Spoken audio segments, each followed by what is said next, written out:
However you are and whenever you are, welcome, good souls, to Paranormal Now. I'm Alan B. Smith.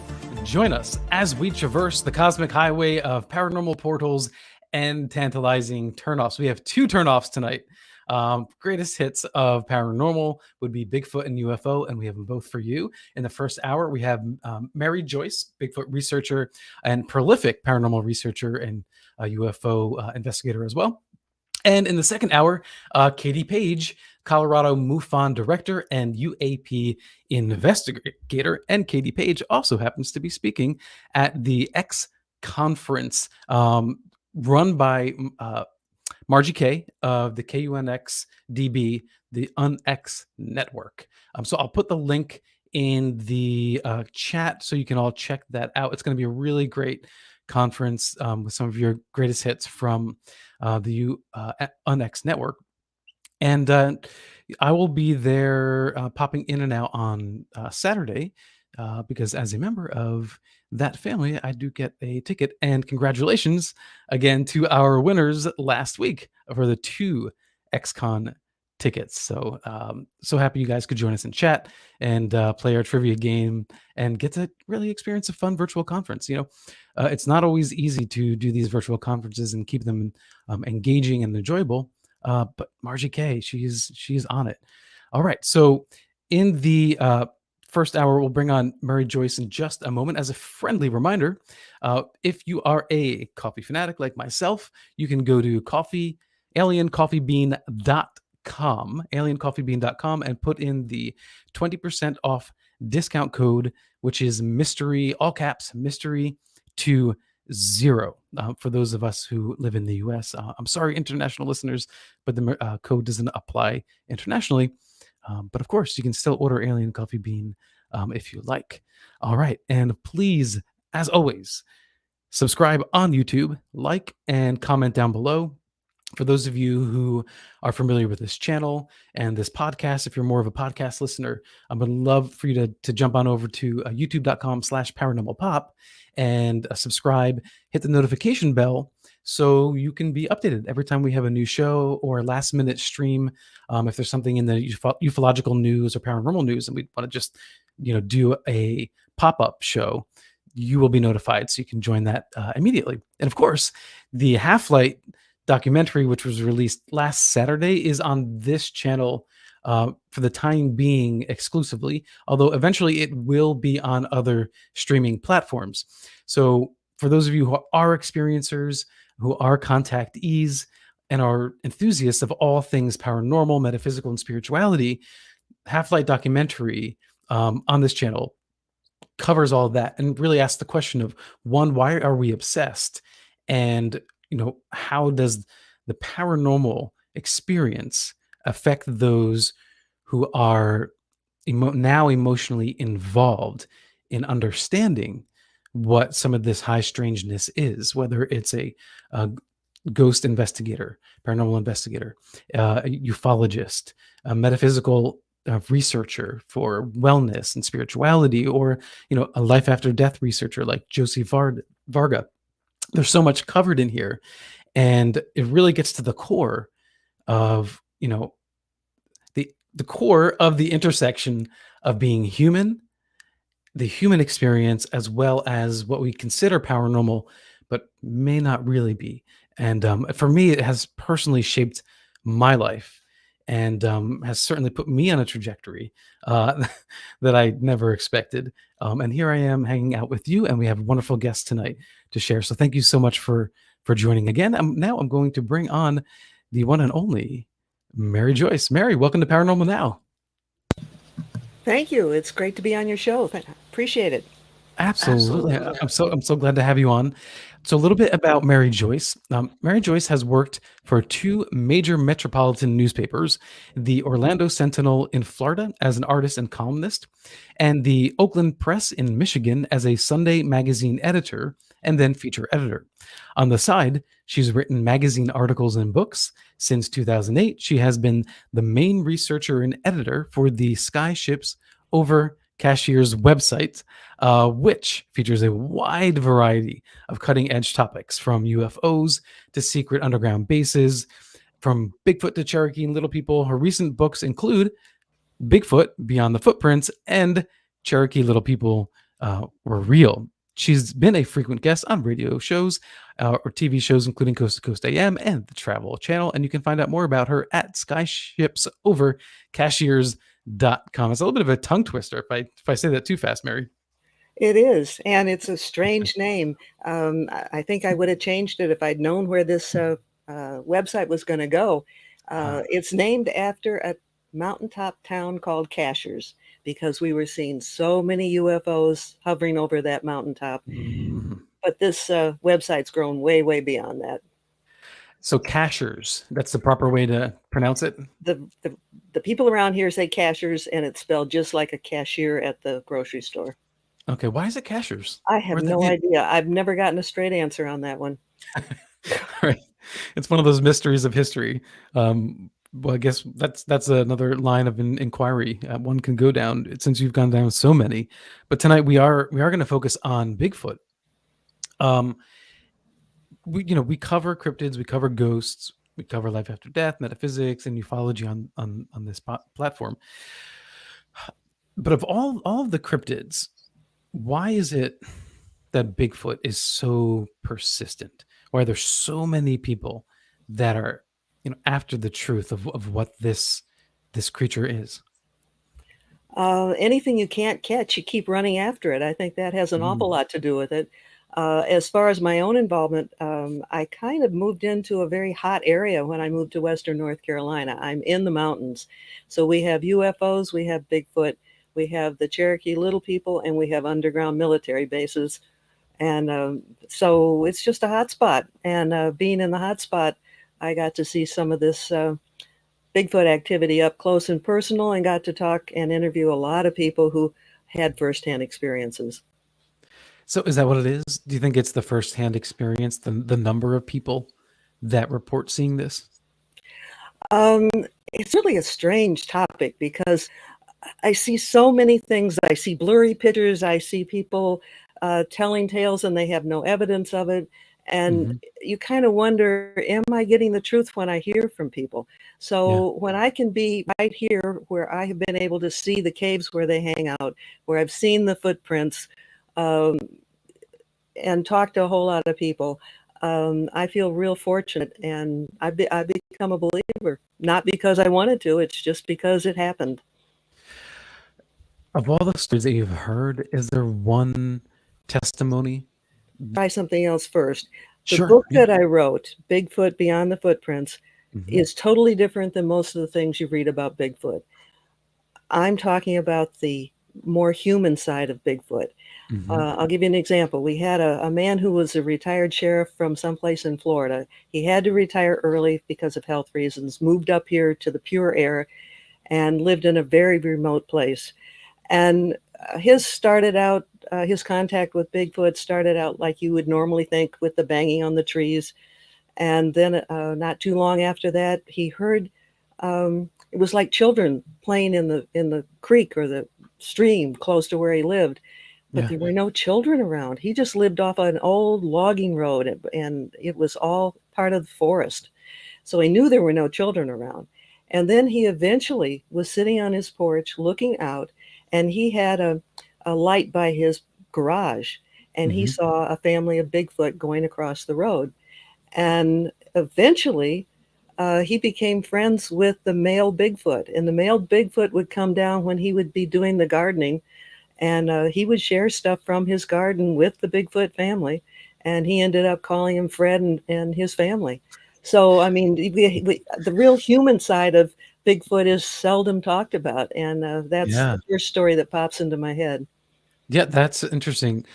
It reminds me of Harry and the Hendersons a little bit, the sort A of little bit, a little bit. adaptation. Yeah, adopting a family. The human side, yeah, that is of interest. Obviously, as I was explaining my documentary Half Light, I'm curious about how we all respond, why we're responding, and how we actually evolve through the expression of our experiences, through sharing about it, through trying to find out more about what all this is. And for you, do you do you find any sense of fulfillment in the pursuit of something like Bigfoot? What's your motivation? I'm probably driven by curiosity, no matter Hmm. what the subject is. In fact, I just started working on another book this past week, and it's just because I've been collecting all this information, and it's going to be called. It's not ready for anybody to buy, so I'm not really doing a publicity stunt here. Sure. But it's called "Spy in the Sky," and I have found so many things using Google Earth Hmm. on Mars, on the Moon, in the bottom of the ocean, deep in Antarctica, that people just haven't been seeing. And Yeah. what's interesting is sometimes when I find these spots, the famous they will suddenly blur them out once I post them on the website. So it's Yeah. a mixture of, you know, secrets that are shown and secrets that are taken. Have you seen the new image recently that popped up of Mars? It looks sort of like an ancient doorway that was carved into the. Yes, yes, I Yeah. have seen that. Uh-huh. Yeah. Um, But what I'm the most interested in, because I'm looking forward more than I am looking back, is Mhm. there's evidence of humans being on Mars now. It's not something off in the Uh, future. And I have found two of the biospheres, one in the northern hemisphere and one in the southern hemisphere. mm. So I know this isn't the direction of the show tonight, but I thought I'd just throw that out there. Well, let's talk about that for a minute. I mean, what's the biosphere? What do you think it is? We hear these stories about secret human bases. Is that what you're talking about, or are you talking about Yes, a literal yes. Martian? Okay. No, I'm talking about humans. And there was, back in December of 2020, Hmm. the man who was in charge of space security for Israel for almost 30 years went public with his statements and about American astronauts being involved in working with aliens on Mars. And this man has wonderful credentials, and he finally came out with this information in a respected newspaper, the Jerusalem Post. Hmm. So, that's a nice, credible source way beyond me that supports this idea that we have humans living up there already. Plus, I found when I was just scrolling around Hmm. the planet, I found 27 entrances into the planet. I Whoa. only found it because you know how they have it, the north up in the corner of the screen for Google. Yeah. I turned it so north was in the east position. So I'm scrolling in the opposite way that most people would when they're looking at the planet. And Hmm. here in a straight line were 27 contemporary entrances. They're square cut, larger, much larger than you would need to fly a plane into. So I found that quite interesting too. Do you have links to that anywhere on your website? Yeah, and one of the reasons I'm doing the books is I've been doing this over the years, and you kind of have to dance through the website to find everything I've found over the years. So this Okay. book will put it all in one place. And Okay. yes, Yeah. in the book and on the website, I put the coordinates because I think everybody ought to find things for themselves. Sure. Yeah, I think that's important too. Because if you claim to find it on Google Maps or whatever, yeah, you should have the coordinates there so people can follow up. Because otherwise, it's a little suspicious if you're like, oh, I found it, but I can't tell you what the Yeah, coordinates yeah, are. yeah. Yeah, No, I give the coordinates every time. nice. So if anybody wants to check out Mary's website right now and whenever, skyships over cashiers.com. Cashiers spelled like cashiers. And I just put the link in the comment section down below. So Bigfoot, is it part of the human family? Yes, I absolutely believe that. Really? You may already be familiar with Dr. Melba Ketchum. Sure. Yeah. And she did this, I think it was at least a 5-year study of Hmm. Bigfoot DNA material. Yeah. And she found that the maternal side is female, and the paternal or the father side is some unknown species or hominid. Um, she was laughed at, she was criticized. But Hmm. since then, there have been other scientists who have stepped forward and found that there is validity to her research. So if I call them our distant cousins, and one gal who's actually had Bigfoot living on her land probably most of her life, Hmm. she talks about they don't all look the same. She says there are variations. The color of the face will Yeah. be different. the color of the eyes can be different, Mhm. which is beginning to sound like a great deal of human input. Human input, as in, There's been a mixing of species back somewhere or another. I see. Okay, but I mean, well, of course, humans, we have variations, right? We have some of us are hairier than others, some we have different skin tones and colors, different shapes. I mean, it seems to me that if they were within a humanoid like ape family, any kind of hominid, there would be some kind of variations and traits that are different. I mean, they wouldn't be carbon copies of each other. Right. Um, does it require the human input, or do you think that could just be the species on its own, just like we're on our own variables? From what I know of human beings, we tend to be, um, I don't know, we mess around a lot. So I suspect that we've been very much involved with some of this. And there's an old story that I just recently learned about. And Hmm. the reason I decided to even post it on the website, and it's at the top on the homepage right now, so anybody can read it. Okay. But there was a man who was a teacher and a Indian agent in Canada, and Hmm. he worked with the Chehalis Indian tribe. Okay. And over the years, they began to trust him, and he began to collect their stories about Bigfoot. He's the he's regarded as the first Bigfoot researcher. Hmm. He's also the one who gets credit for coining the word Sasquatch, which is his phonetic spelling for a Native American word for Bigfoot.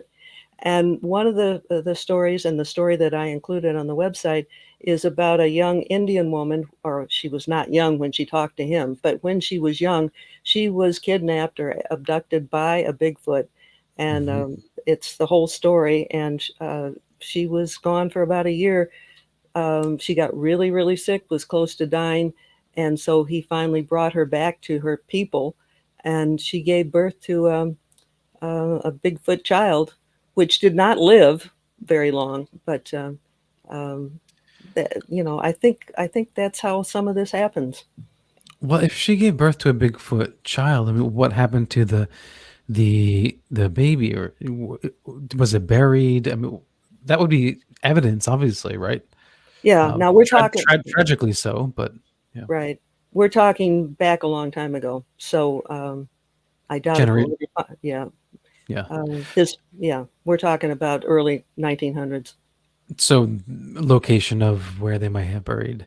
But if it's happened before, more than once, how do you explain our inability to find a burial site with Bigfoot remains? Um, I can't be absolute on this, but what I think at this moment is they do bury their own. Hmm. And up here we have a lot of caves, a lot of rocks. It is believed that they are buried oftentimes underground. Um, the network of caves where I live is quite extensive. And you think that biodegrading would be enough to remove the remains, or what happens? Like, because you can find remains of bear in caves and that sort of thing. Um, I'm not going to be the one that's going to discover that because I went out with one of the men who lives up at the top of one of these mountain ridges, and Hmm. he took me to a cave where the Bigfoot often take cover, and it was very convincing because he's there with a sickle to cut the weeds so we can get through to this place. And we Hmm. walked in about half a mile, and when we first started going toward the cave, um, I heard this strange sound. It sounded like a bird whistle, but it wasn't really a bird whistle. And then off in the distance, in the direction we were headed, there was like an answer, the same kind of a bird whistle. And then everything got silent. And I felt like one Bigfoot was telling the other Bigfoots, watch out because there's some Yeah. humans headed in your direction. And we did see footprints in that area. So it was all very convincing. Okay, I get right up to this cave, which was about um, 8 feet across and maybe 4 or 5 feet tall, Hmm. roughly. I couldn't see to the back of it, and there was no way I was going in there. So you're going Yeah. to have to find a much braver person than I to go digging for your DNA. Yeah. Um, well, there are a lot of people out there looking for DNA and digging, and I guess that's the most frustrating thing about Bigfoot, about getting that evidence. Do you think it's right that some people desire to shoot and kill a Bigfoot? Oh, I think that's absolutely wrong. I just think that's wrong. And Is that unethical or? from what I've seen and what I've heard and what I've read, the Mhm. Bigfoot will go out of their way to avoid us. And the only times that I have personally heard about where the Bigfoot gets aggressive is where the humans aim a gun at him, or the human is doing something aggressive. So for the most part, they want to be unseen and left alone. Have you ever made Bigfoot casts yourself? Have you come No, across no, I prints? No. haven't. Okay. I've come across the prints, but I haven't done that. So many people have done that. So, Hmm. I mean, how many more footprints do we need cast in plaster? And Well, that's why. Go no, ahead. I was going to say, since if there is a large variety, of Bigfoot with traits and sizes, I mean, maybe we can discern, you know, different types of Bigfoot if we continue to collect Right. tracks. And Yeah. is his last name Melbourne? There's one gentleman who has been doing this for absolutely years and years. And there are some, like Bigfoot museums, there are Hmm. people who are doing this kind of thing. No matter what I do, I'm not trying to duplicate what everybody else has been doing because it's been done, you Yeah. know? It's And they like say use. when I did the book on the little people, I Yeah. wouldn't have done that if somebody else had already covered the information. But I was interviewing these people who were quite elderly, and I looked and I found, my God, when these people died, that information's gone. So Yeah. I spent Saturdays one year just around kitchen tables recording this information from the old timers who had actually seen the little people tunnels and seen the little skeletons, and Right. that's what motivates me. I don't want to duplicate what other people are doing. So why is it we're seeing little people and we're seeing really big people? It makes What's you up with that? wonder. I don't know, Right? and I can throw another thing in there. It makes you wonder about what's the energy here that's causes all this to come together. Yeah. Um, at the university for a number of years, they had, I believe it was 2 giant skeletons, which would be probably even bigger than the Bigfoot, and they had 6 toes. And sadly, it was those remains and also the little people remains were sent off to the Smithsonian, I think around 2017 or something in that area. And Hmm. we'll probably never see him again because so much evidence of Bigfoot has been given to the Smithsonian, and Yeah. then the public never sees it again. Well, it always goes to the Smithsonian, but what about now? I mean, if someone were to find something now, where would it go? Uh, who do you send it to? Well, the information from here had gone to the local university, which apparently they kept some of this in a, I'll say, a vault that wasn't open to the public. So Hmm. that's where this stuff went. Well, then that university, for whatever reason, sent it to the Smithsonian. So That I is don't know, crazy. I don't know how Yeah, you get around this. man, it reminds me of like the MTA in New York City. It's like they've got they got control of the whole situation, no matter how No bad matter what things you go. do, you But yeah, yeah, they're in control. No matter who you put into office, Uh, yes. right. So there's definitely something going on behind the scenes there, and maybe that's is that paleontology? Is that anthropology saying we can't accept this? And if so, why? Why can't they accept it? To me, I think everybody ought to know it, and I think the kind of information you and I are talking about is not so shocking that it would blow the top off of somebody's head. No. So why they're hiding it, I don't know. I guess they'd have to. A lot of people would have to admit that their research was wrong and their books were wrong, and history would have to be rewritten. Mhm. I don't know. Maybe they're trying to avoid that. Um, I don't know. Why shouldn't we know that were once giants? I mean, it's even in the Bible. Right. And other cultures around the world, of course, have Correct. reported similar things. And we do know that Homo floresiensis was real. Wow, that was quite a bit of mouthful there. Right. Say it again. I was Yeah. impressed. Oh, thank you, Homo floresiensis. Because I was fascinated by it when that came out. Um, that there's these what they call the hobbits in Flores that were surviving up to my understanding was 10,000 years ago. But as of late, there have been reports, if I understand, that people are saying that they're still seeing these, smaller creatures, hominid creatures. Um, what's your take on the Homo floresiensis? Okay, I'm going to give you. I have three answers going in my head at the same time. I hope I can Sure. keep them together. The little people that I've written about are in the 3 foot, 3.5 foot tall size. Mm-hmm. Then, not too long ago, I was digging into history and found out that there is a little mummy that's been validated by the American, American Museum of Natural History and Harvard Mm-hmm. University, that it is authentic. It's not some kind of a gimmick. And it's a little mummy that's 14 inches tall. It had been beaten to death. It had been hit over the head so badly that you could see the brain. Mm-hmm. Its spine was hurt, collarbone was broken. All right, so here's this little creature, 14 Yeah. inches tall. It's been validated by two reputable institutions. Well, with Mm-hmm. that in the back of my head, I decided I would post a story that I wouldn't have posted normally. Mm-hmm. Um, but I was contacted by a man in South Carolina, and he's a professional. He was very concerned that he didn't want his reputation shot because of his job, Sure. Yeah. but he wanted to share the story. And in a nutshell, he and his buddies Mm-hmm. went fishing in the national forest in South Carolina. Okay. And the night before, they were camping. They were going to get up early the next morning and go fishing. Well, while they're around the campfire off to the side, this little man pops up on a mound of dirt.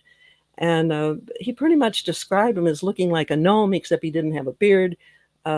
He had a different kind of hat. He had dark hair or brown hair. And the little guy was real friendly to him. Yeah. These guys, the humans, couldn't understand him, but he was being real friendly. Well, one of the guys went nuts. One of the human guys went nuts and went after him, was going to smash him, I guess. And the little guy Yeah. took off. He came back later. He was mad, and he gave what I call the universal Italian symbol for "up yours," and was very upset. Well, the man who's telling me this tale said that Mm-hmm. years later he met a man who used to go fishing in the same area, and they had become friends with this little gnome-sized character, and they always gave him beer. So the conclusion was this guy was showing up being real friendly, the little guy, Mm-hmm. because he wanted beer. Why wouldn't he? It's fermentation is natural, right? Apparently. Yeah. I mean, once you have a lick of fermented fruit and you smell that beer, Yeah, you go maybe the for it. temptation is So, too good. but like I Yes, said, I would never have posted that if I hadn't already read about the little mummy. sure, sure. And then we have a comment from UFO Bigfoot Mary. I love your Cherokee Little People book! Exclamation mark. Thank you. So I Well, I just want to put it appreciate out there. that. Thank you so much. All right, Mary, we're going to have to continue this on the other side of this quick break. Thank you all for joining us in this first hour. I love talking about all of this, the mysteries of evolution, Bigfoot, little people, and what have you. This is Alan B. Smith for Paranormal Now on the Paranormal Pop YouTube channel, rebroadcast on the UnX Network, 2 a.m. Fridays. I will see you very briefly after this quick break. We'll be right back.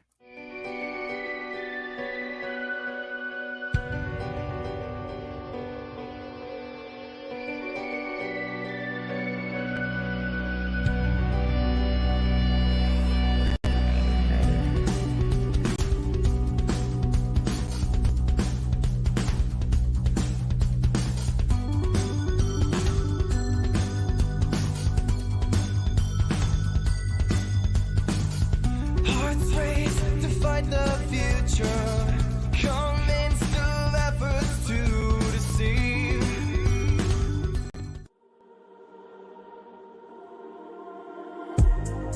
This coffee is delicious. Is that a UFO? I'm actually seeing a UFO.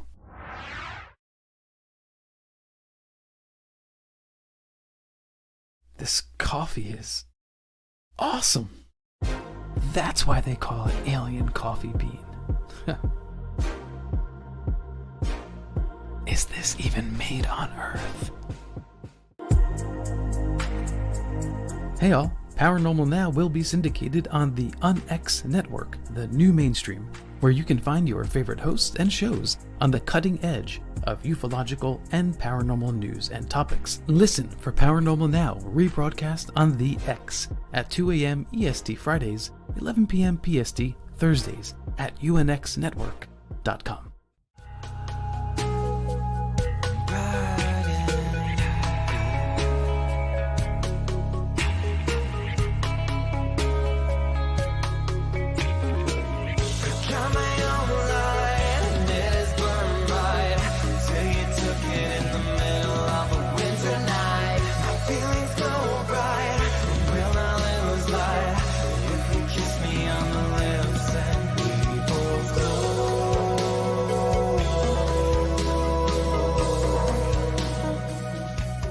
Welcome back to Paranormal Now. This is Alan B. Smith, your most grateful host, coming at you live.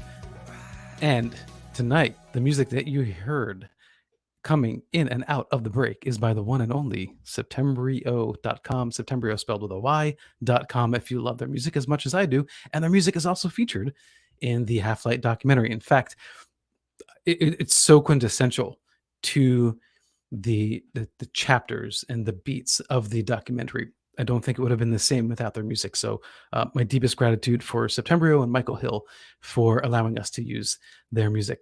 All right, we're back with Mary Joyce. All right, Mary. So if you had to take a guess, what do you think we would discover first? Would it be, these hobbits living in Flores, or perhaps Cherokee little people, as you mentioned, or Bigfoot?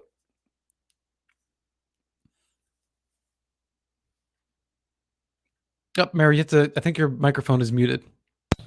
You're right. Oh, there we go. Got to direct this, I think more people are seeing Bigfoot than they are seeing little people. Little people have a distinct advantage of their size alone. They can hide out so much more easily. That's true, but do you not think that there's a paranormal aspect to Bigfoot? I can't say anything absolutely.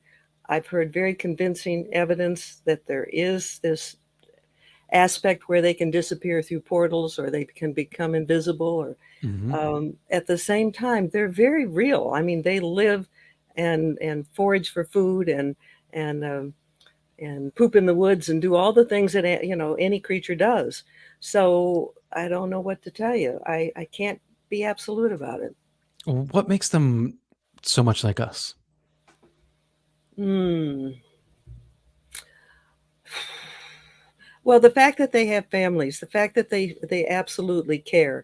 There was one lady, and she saw a Bigfoot family, and they were taking some of the grains from their barn, and the male Bigfoot saw her and was like giving this distressed look on his face, like, please don't bother us, please let us be. And she picked that up telepathically too. And so there's a very concerned quality about them, where they have compassion. They've also helped people. There's a little boy, and I haven't thought about this in a long time, but there was a little boy who was lost here in North Carolina during our wintertime. And I think he was out in the woods overnight for like three nights. And they finally found him. He's like 2.5, maybe 3 at the most. And he just told them that he had been, I guess, made friends with a bear. Well, a 3-year-old doesn't have Bigfoot in their vocabulary. A bear would be in hibernation. A bear is not known for being kind to little boys. Most likely it was a Bigfoot. And I did research in the area, and there were a lot of Bigfoot sightings reported in that area and adjacent counties. So that's a Bigfoot trying to help a little boy, and they helped him somehow survive through 3 nights in the winter. Sounds like dolphins as well with their behaviors. Well, I think they may even be smarter than we are. The dolphins. The dolphins. They're supposed to have very high IQs. Yes. However, I think, they seem to be a little too trusting of humans. Though I appreciate, their friendliness, their playfulness. Of course, it depends on what dolphin species we're talking about. But if I had a friend of mine who was surfing and a shark came by and thankfully dolphins came and scared off the shark, which That's was, wonderful. yeah. So we see that kind of behavior. And so you're saying that sort of behavior seems to exist with the Sasquatch. And this seems to go back in time. Historically, there is a great story, which I had to investigate very thoroughly before I printed it on the website or in the book, because I wanted to make sure it was real. And somebody at the college level or university level was doing a research project on the Civil War and was given the diary of a Civil War soldier. And it was very authentic. It was in paper of that time period, writing of that time period, ink of that time period. And he wrote about being injured in the Civil War so badly he thought he was going to die. And he opened his eyes, and there were 2 legs the size of tree trunks. And it ended up being a Bigfoot. And the Bigfoot carried him off to a cave under the ground and nursed him back to health. And it wasn't just one Bigfoot, it was like a family of Bigfoot. And they brought in like herbs and stuff and they chew it up and then put it on the wound for healing. They would get food for him. Wow. One of the things that kind of impressed me, if you want to talk about poop, and that is he was really stinking up the back part of the cave because he couldn't get out and he couldn't get around. And so one of the Bigfoot came in with some white powder and spread it over, and it killed the smell. And what is it? They do that now with old latrines and stuff. It's sure, yeah. Like it could be remember. like lime. It was like probably limestone. some kind of a lime or something like that. So they knew that. And anyhow, that's pretty smart. Yeah. Pretty smart. And he started learning how to walk by. It was a cave that was in the ground. It wasn't like a rock cave, and all the roots were coming down through the ceiling. And so he would hold on to these roots, trying to rehabilitate himself and learn how to walk. And when he finally was able to do that, the Bigfoot took him out and guided him in a direction where he could get back to the humans. And this is a true story. It's a true story. And I did a lot of checking to make sure I wasn't being fooled by somebody's fantasy.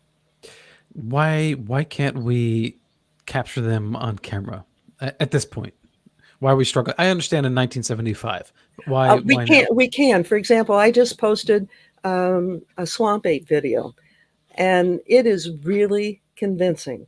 And the only reason the man got the video is because he was in this Mississippi swamp hunting wild hogs. He had on camouflage. He was sitting quietly waiting for a wild hog to come by.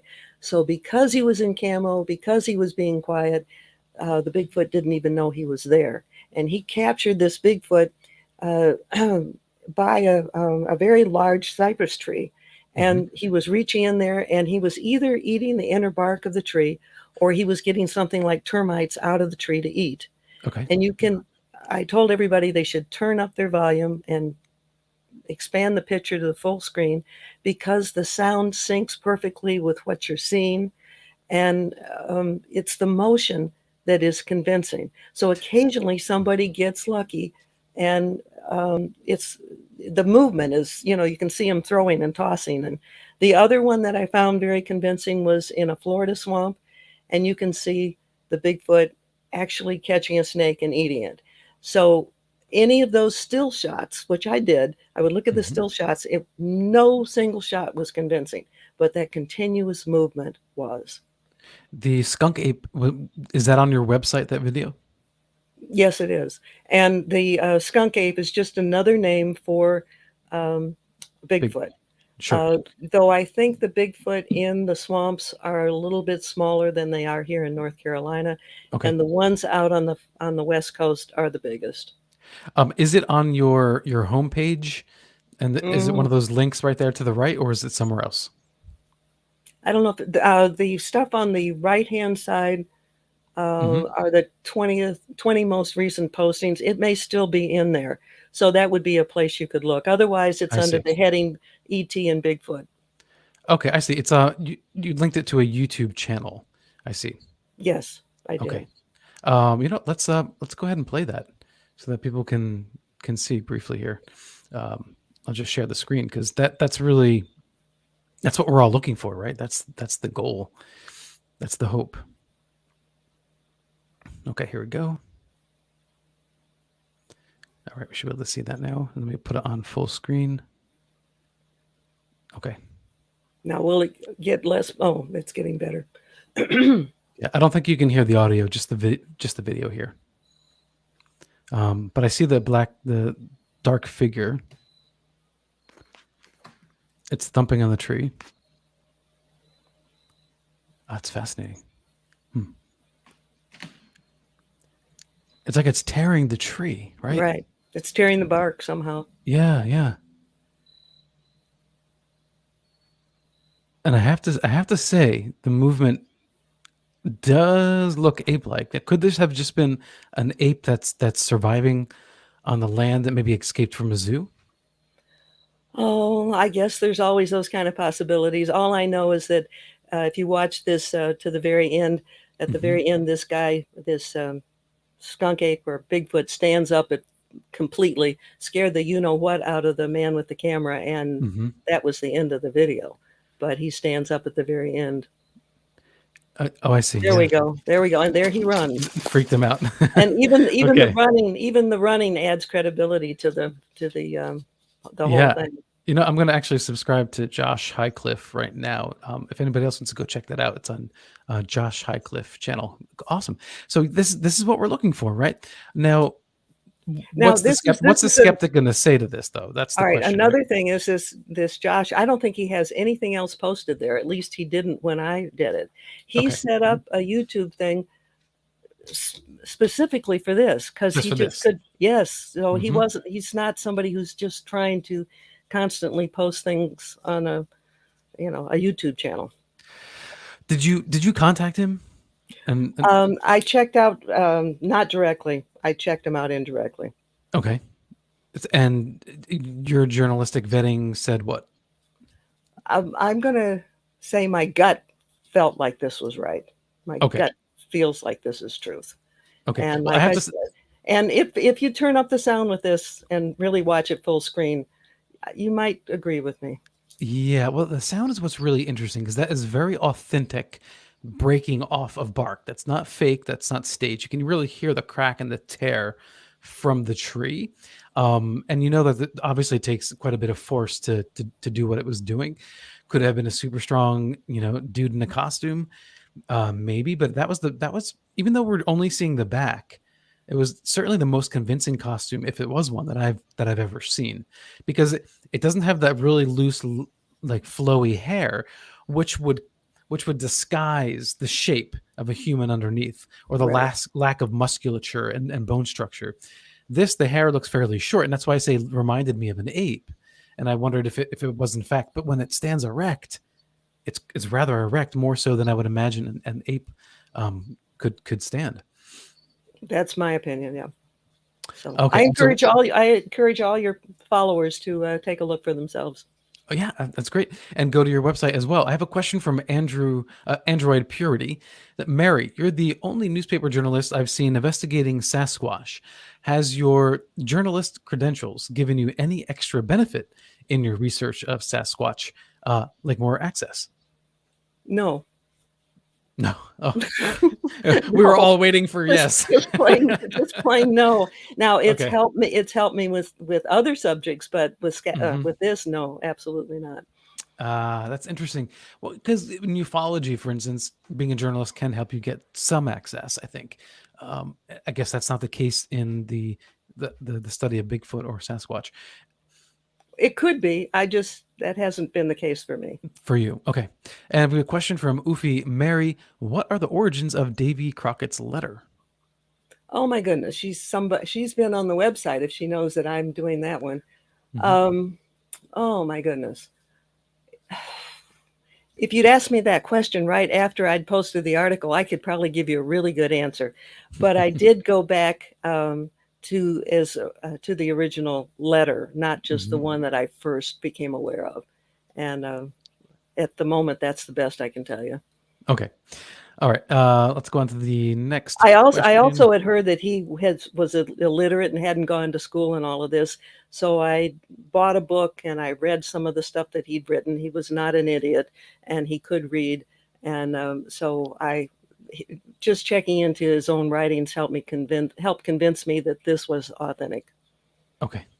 Another question from Alexis. How big are the clans, packs of tribes? Are they looking for wolves or chimp type communities? Oh, are they living, I'm wondering, living like wolves or chimp type communities?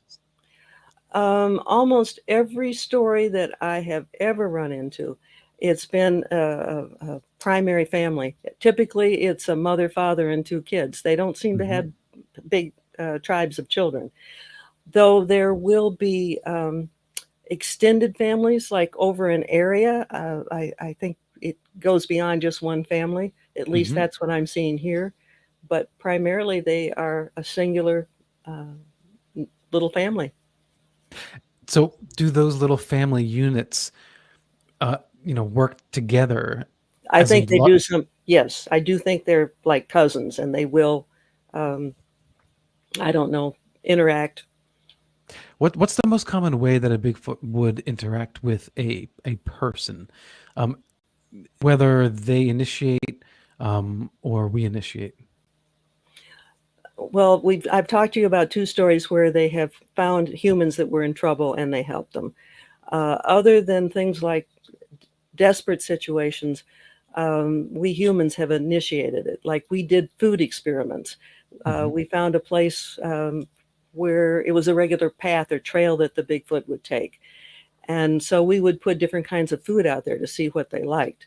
Mhm. Um, by the way, they're kind of like human kids. They prefer the fruits over the vegetables, and to the point where they would spit out like asparagus or spit out different kinds of vegetables. They just didn't care for. They consistently love apples, um, and anyhow, So not and not we also experimented with containers. Like we put stuff out in a what do you call it? Like a cooler for a 6-pack. Mhm. And we had the lid just tipped a little bit so you could see. And the Bigfoot would tip it over and take the Yeah. stuff out. We did it with a basket with a handle. They would tip it over and take the stuff. Put Yeah. a basket out there with no handle. They took the basket down the road. So I think that they've had a bad experience maybe Mm. with traps or something because they would not Right. stick their hands into something that had the handle. Aside, you mentioned that they should have expressed witnesses have expressed seeing their expression of concern in their eyes. Are there other emotions that people have reported Sasquatch is expressing? You probably have heard some of these stories yourself about hunters Hmm. aiming a gun at them, and then they would make eye contact with the Bigfoot, and they just couldn't shoot Yeah. because there Yeah. was this human quality in the eyes, Yeah. and it takes quite a monster to actually pull the trigger, unless you feel like you're in danger. I mean, that's a different story. What about any sense of like joy or playfulness, some other kind of a range of emotion? We had it's a big long story, and I'll try to just zero in on part of it. There's a story which your listeners might want to check into. I believe it's in the 2015 archives of the Bigfoot section, Hmm. and it's called Valley of the Bigfoot. And there was it started out really terribly because these Bigfoot were harassing the people that lived on the land. They were busting into their car, they were busting into their houses, they were doing, they were just tearing everything up. Well, I'm going to the end now, and then I'll jump back. Sure. they finally found out that when they were fixing the pond on the property, they were using jackhammers, and suddenly all the water from the pond went down into a hole. Well, they found out later that they had flooded the living quarters of the Bigfoot, and the Bigfoot were pissed. So they eventually, it's like they made up. It's like when the humans let them know they didn't intend to do that, like all was forgiven, and the tearing up of the property stopped. But in the meantime, they actually went into one of the houses. I think some of the young Bigfoot were with them because they were using things to draw on the wall like young children would do, and they were all the drawings were like below the light switches. A Bigfoot, a full-grown Bigfoot, would not squat down that low to start doing writing or scribbles on the wall. So it had to be the children, and there's different size footprints, so we know they had, a family there. Sure. And assuming these are mammals, right? I mean, we see behavior in mammals of playfulness. The drawing was what I was trying to say. They were having fun drawing. Yeah. And they also tore up the bathroom and had a great time with the toothpaste, squirting it all over the place. And they tore the toilet apart. And everybody involved was so glad they did not know what the toilet was for. So it would have been a great sample. I was going to say that would have been a great evidence and great provenance to go with the evidence as well.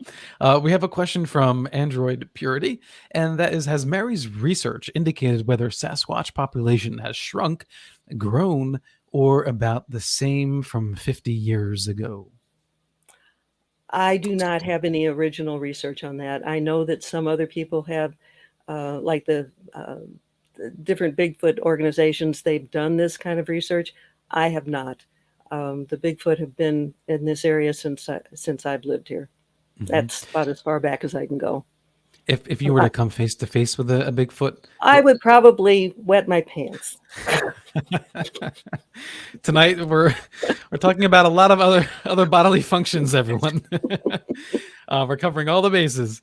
So I think you're right, and I think, let's assume that video is authentic. I think that person's reaction is what we hear reports of.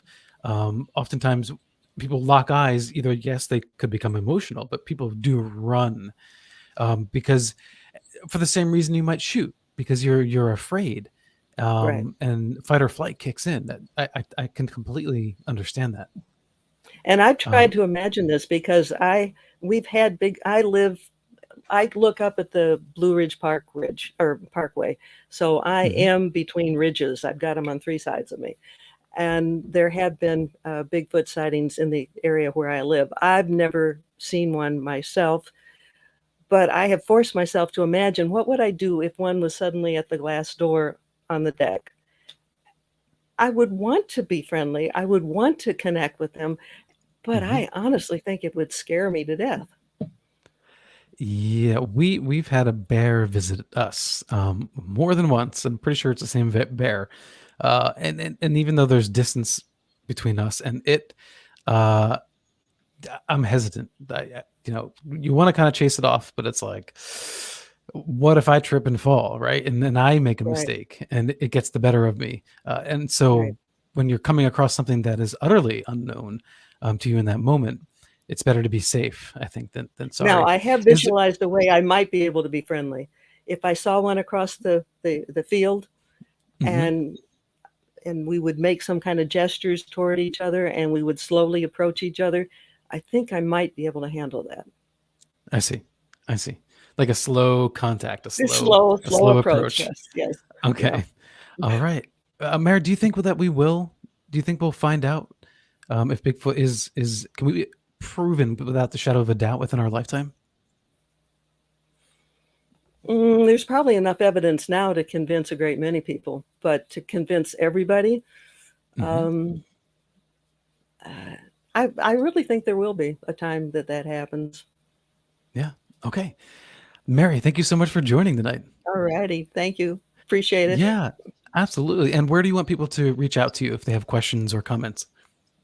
If you go to the website, skyshipsovercashers.com, Look under editor's corner. Look under how to report a contact, and all the contact information is there. Okay, perfect. Mary, have a good night. Thank you so much. Thank you. Take care. Okay, you too. All right, and thanks for hanging with us. That was hour 1, Bigfoot Hour. Hour 2, UFOs with Katie Paige, Colorado MUFON director. You don't want to miss that. Stay tuned. This is Alan B. Smith for Paranormal Now on the Paranormal Pop YouTube channel, rebroadcast on the UnX network, 2 a.m.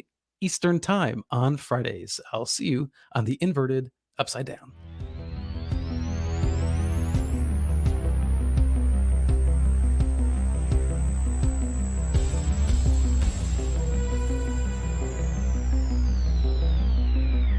Tell me why, with 12 sides, the odds are that we die, roll the die. As you hide, I can't find you on the other side of the line.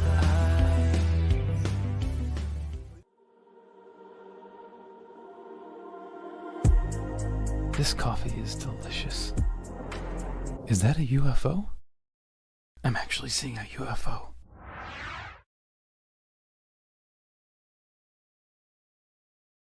This coffee is awesome. That's why they call it alien coffee bean. Is this even made on Earth? Hey all. Paranormal Now will be syndicated on the UnX network, the new mainstream, where you can find your favorite hosts and shows on the cutting edge of ufological and paranormal news and topics. Listen for Paranormal Now rebroadcast on the X at 2 a.m. EST Fridays, 11 p.m. PST Thursdays at unxnetwork.com.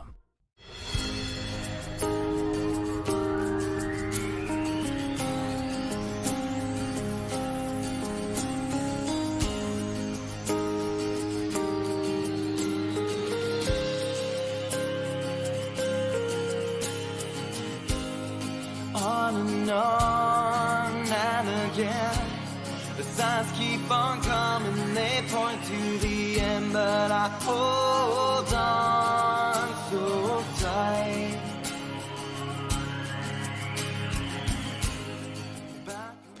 Welcome back to Paranormal Now. This is Alan B. Smith, your most grateful host. Thank you for taking this ride with us tonight. We're going from cryptozoology to ufology within only 2 hours. And what a ride it has been with Mary in the first hour. Thank you so much again, Mary. And thank you all for your great questions in chat. I really appreciate it. And now we bring on Katie Paige. Katie, how are you? I'm well. How are you? Thanks so much, Alan, for having me on your show. Alien coffee. I'm like, oh my gosh, I might have to try some of that. I'm kind of a black rifle coffee fan, but I might have to try that alien coffee. Well, you know, variety is the spice of life. You know, Yes. like we drink all kinds of coffee, and alien coffee bean is what I'm drinking right now. The Colombian brew, that's the tasty stuff, and it has a kick. See, you know, the kick for me is a priority over taste. You know? Right. Like if it's a corner bodega coffee, as long as it has a good kick, like even if it tastes like cardboard, I'm okay with that. It needs to get you going in the morning. I'm going to order some. I am. Yeah, exactly. Check. All right. So a little bit about Katie Paige. She is the Colorado MUFON State Director. She is a STAR Strike Team Area Research Investigator for MUFON and is Team Lead Administrator for MUFON's Mars Team, MUFON's Archive Research Reporting System. She is the host of MUFON's What's Up radio broadcast on kgradb.com, along with her co-host Chris DePerno. Love Chris. And she conducts her own independent investigations and research outside of MUFON and founded the Colorado UFO Paranormal Research Group to further explore these topics and share her discoveries with others. Katie has been a presenter at several UFO paranormal conferences and events and has appeared on many radio shows and podcasts, including Coast to Coast AM with George Knapp, Spaced Out Radio, Coast to Coast Dark Becomes Light with my friend Heidi Hollis, and many more. So, Katie, how did you get started in your interest in ufology? Well, first I have to give a shout out to Katie Cook, because Katie Cook's on that show with us too. Christopher Noah and Katie Cook. So can't forget my dear friend Katie Cook. She's so awesome. Oh my gosh. But yeah, That was Anyway. that was left out of copy. I'm sorry. Oh no, that's okay. That's okay. I just wanted to Cheers to you, recognize Katie her. Cook. Yeah, there you are, Katie Cook. So I grew up with a big secret. I have a sister who's a little bit older than I.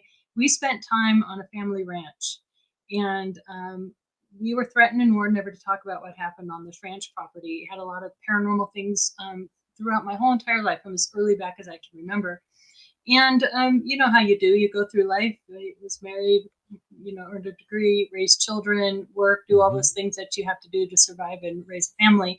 But those questions never left me. And I really started kind of getting into the ghost hunters, and I did some events with them. We did the St. Augustine Lighthouse out in Florida, which is one of my favorite ghost hunter episodes, where that ghost is like peeking over the railing. And I'm like, I gotta get there. So, started out investigating what these shadow figures were that were always around me from a very young age. And then, you start, as you do, a lot of us do anyway, that kind of gets, you mentioned at the beginning of your show here, how it affects your life and how it changes your life. And that certainly is the case for me, because all those experiences that I had remained unanswered. And when I tried to look for answers, you get sucked down this rabbit hole of, reading books, watching documentaries, everything you can get your hands on.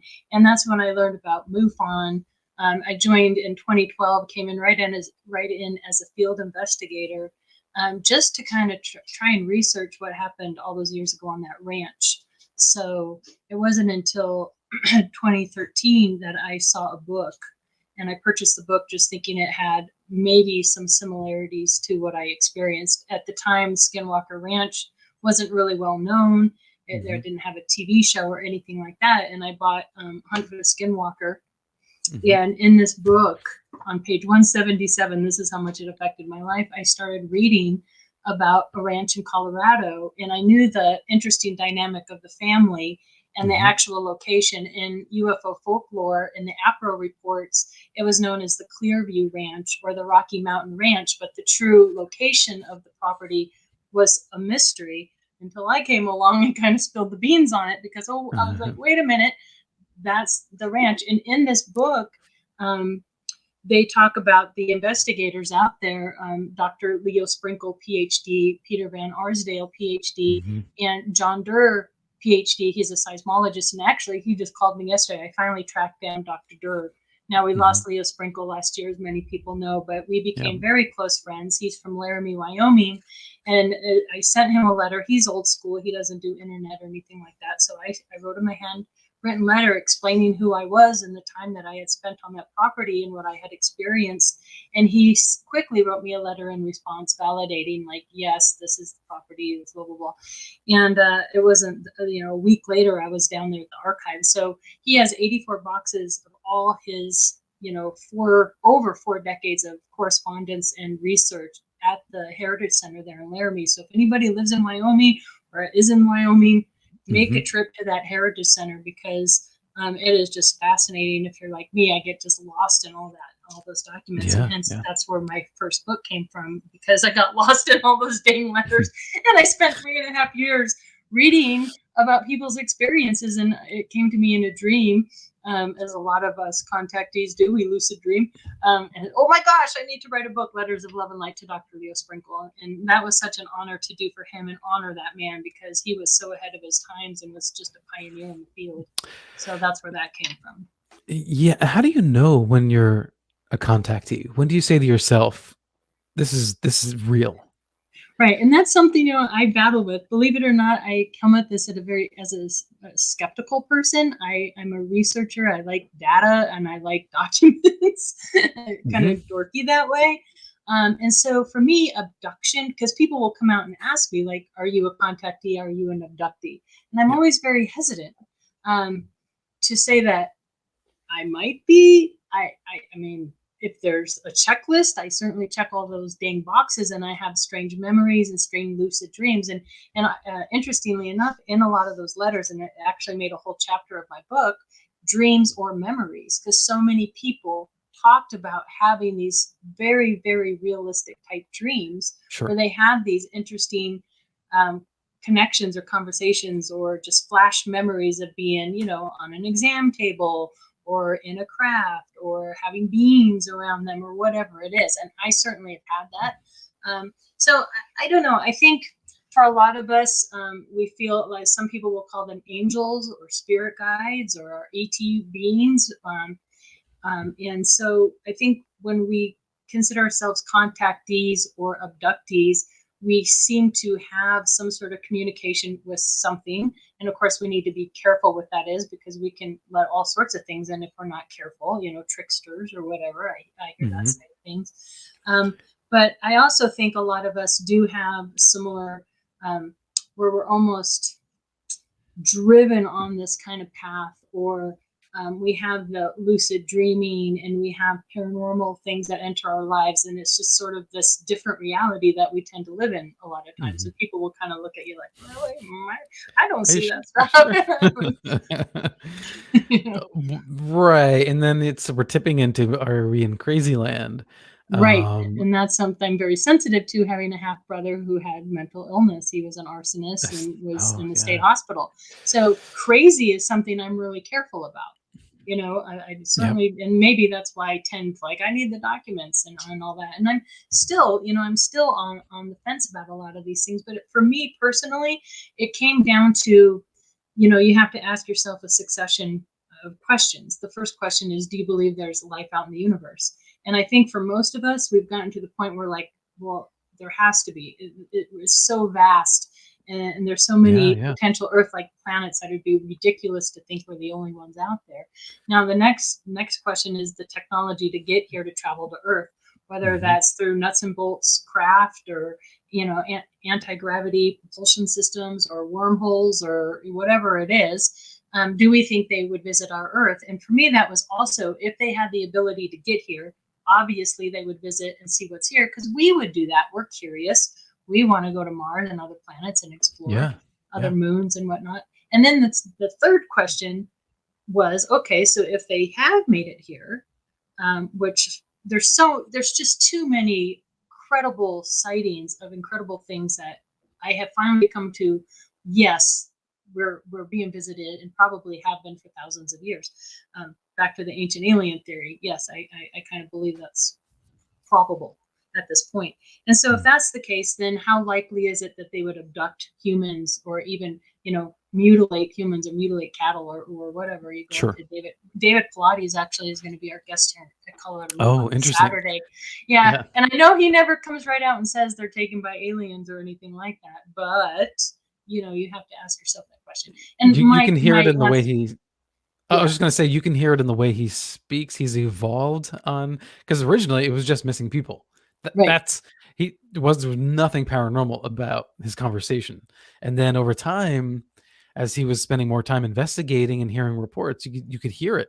But you're right. He's still careful about how he's phrases. Very careful how he phrases it. He doesn't want to come right out and say it. But I think so much of his research is really, really fascinating when they talk about the level of some of these people who are they just vanish. I mean, we're talking PhDs, engineers, like, why are they taking these guys? Is there like paperclip or something? They're over there working for another race, making back engineering stuff. I don't know. But anyway, so that's how I got started in 2012 and then 2013, finding that. And then now, for the last 10 years, it's been a rabbit hole of just investigating this ranch and what happened out there. Right. So the ranch, I think, before I say that, what do you think about the series Skinwalker Ranch so far? I haven't seen. Didn't a new one just start? I wonder if I recorded it. Yeah, we're always behind because we don't have cable, so we have to catch up on it later. So we're season 2 is where we're at. Right. Well, what I think about any whether it's Bigfoot or UFO series or documentary or show, it's really hard with this phenomenon because it is so it plays with you. So it's really hard to cue activity, so that there is a sense of you have, in my opinion, you would have to stage some events because you can't be there on the spot and capture these things in front of a camera always. So there's part of that. And of course there's, it has to be entertaining. So there's that. So I think any of those shows, I think they're laced with a lot of truth, but you also have to remember their entertainment, and you do have to, get things on camera. So that's how I feel about them. Yeah, I'm definitely forgiving of that, because if it funds research by keeping money in, keeping it on a platform, I'm okay with that, as long as it's done responsibly and it's not utterly misleading. Yeah. Right. Plus, it educates people who would never know of this stuff otherwise. I mean, Right. For me, before Hunt for the Skinwalker or any of these shows, I'd bring up the Colorado Ranch and all these weird, crazy things that happened out there, and people would be like, "Oh, okay." But now I say, "Hey, have you heard of the Skinwalker Ranch?" And they're like, "Oh yeah." I'm like, "Wow." Yes. So No. so it's educating people. True. It was a much more esoteric topic that you only heard on these types of shows or on Coast to Coast AM, or people who would buy those books, but the masses didn't know about this, and now they do, and that's the benefit. You're bringing more people into the fold because of these shows. Absolutely. How do you like when you're doing your show? What do you hope to achieve? What do you want to convey to your listeners? I'm sort of selfish because I just love meeting my guests, and I'm such such a researcher at heart that every guest that comes on the show, I'm like kind of picking their brains for more selfish information. But that's what I want for all my listeners too, because I think all your listeners and anybody who listens to these shows, they're all seeking answers to their own experiences that they had. Yeah. And so I think we're all out there looking for pieces of the puzzle. So if I can offer a platform for those pieces, and that a listener can pick up on something and have an aha moment, that's what I'm hopeful for my listeners. I love having a platform for other people that aren't as well known necessarily to speak. It's great to have the big names on there too, but it's also great to hear, people who've experienced it and lived it. What do you think about next Tuesday? We're going to get this subcommittee, congressional subcommittee on the UAP phenomena. What's your take on that?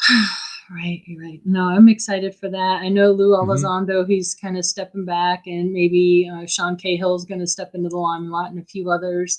I think it's important, but there's always that little voice, and same with MUFON for that matter. Now, I know there's people have varying opinions about MUFON, and I'm always defending MUFON.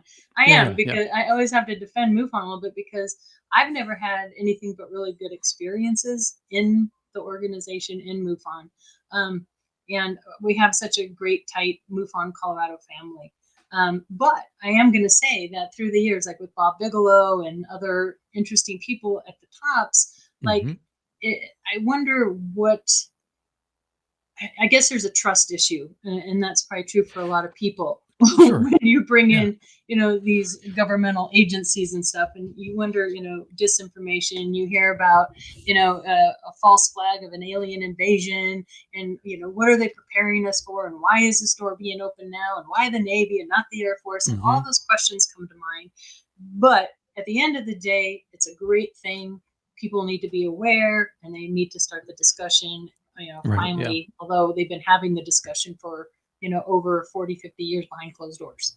Yeah. Well, things that happen, like with Jen, it's life. I mean, no matter what the organization is, there's always someone who's going to be a not nice person, or a horrible human being, or misguided, or, made a mistake. We're humans. There's all these different levels. So you put a bunch of humans together in any organization, there's going to be drama. There's going to be bad apples. There's also going to be misinformation that comes out of it too. So you have to be forgiving to some degree, and the hope is to keep pushing forward and encourage those organizations to be self-regulating, and to be forthcoming and transparent. Right, and I think that's my hope for MUFON too in the future, is that we have so much data. I mean, and that's what the Mars program was that we worked on for so long, taking those old paper, reports and redacting all the private information, which was tricky, by the way, because you had to leave enough information in there to actually investigate and research a sighting or an encounter. but also take out personal medical information, addresses, phone numbers. Even if they're old, you still have to take them out. It's just for legal reasons. But I hope that MUFON starts taking this information. I would love to see it available to the public for research and being tied to bigger David Marler with his Kufos and Nightcap and all that, and this Klaus Fauna in Sweden, all this data needs to be like put into a like super smart computer so it can exactly. I'm get the data. Right with you. Yes. Yeah, that's what needs to happen. We need to take this data and actually do something with it. Yeah. Right. And it's really hard to do it the old-fashioned way. I mean, I've tried doing it. There's a great series of books. What is it?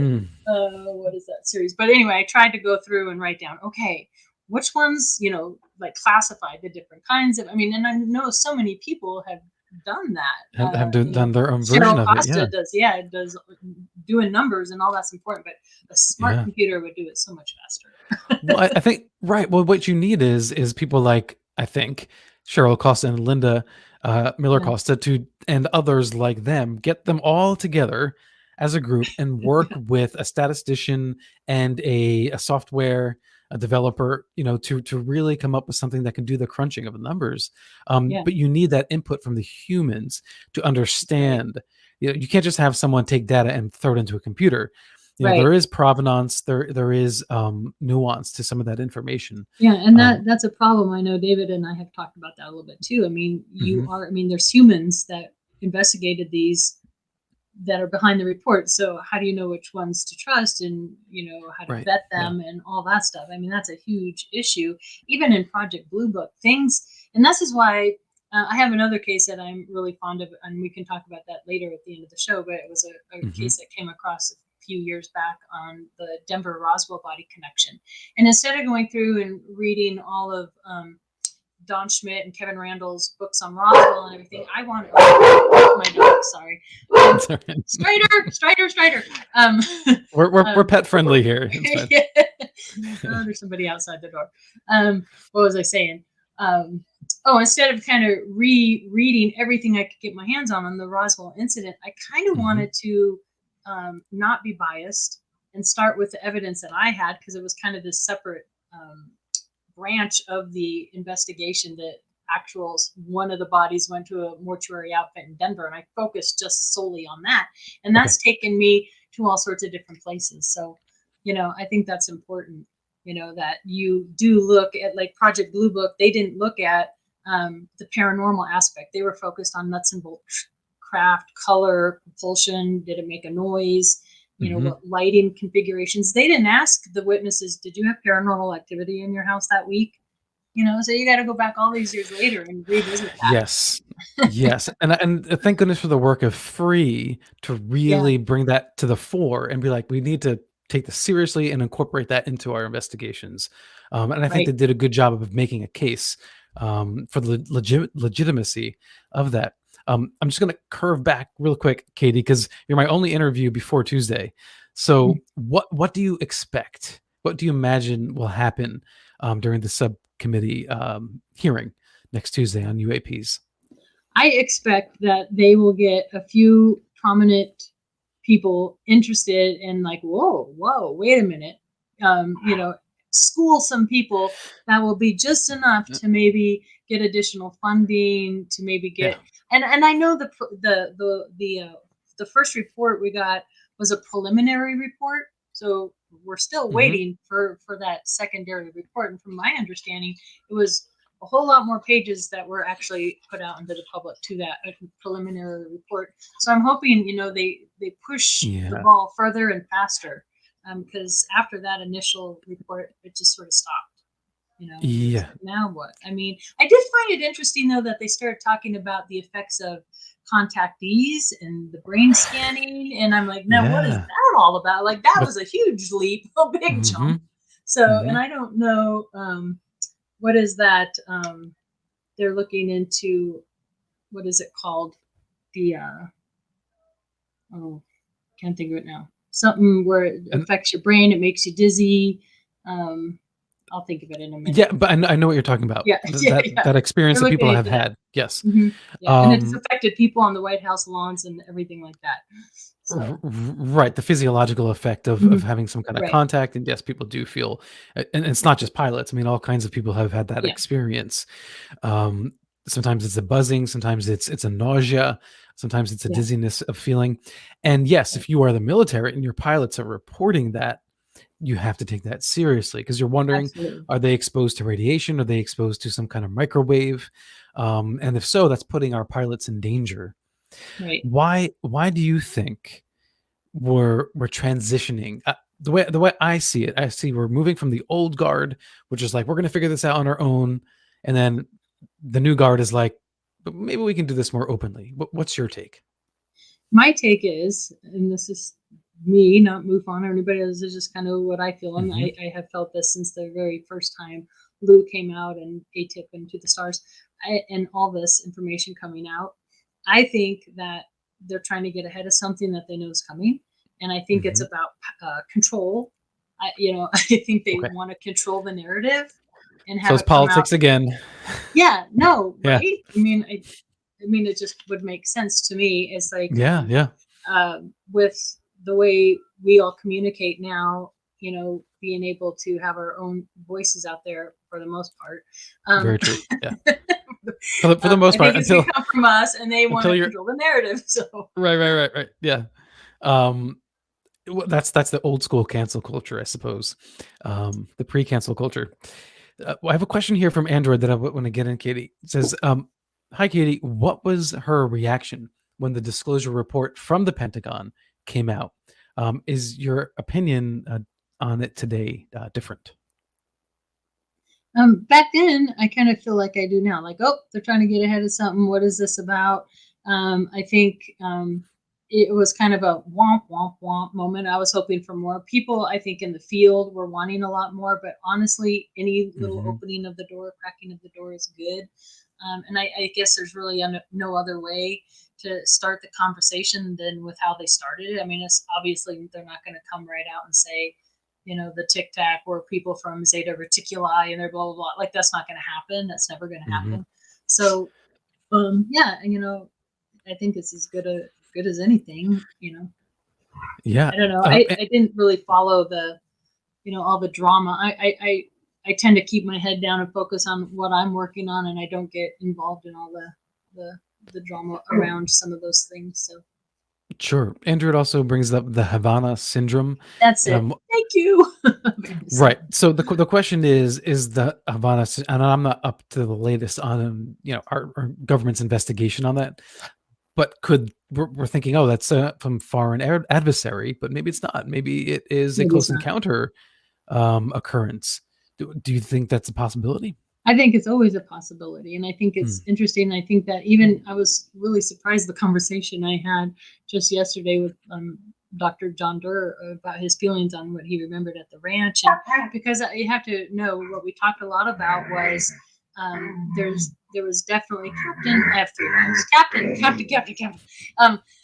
There's definitely military out there. NORAD, Camp Carson, Colorado's, the Air Force Academy, and Buckley Air Force Base, which is basically in my backyard here still.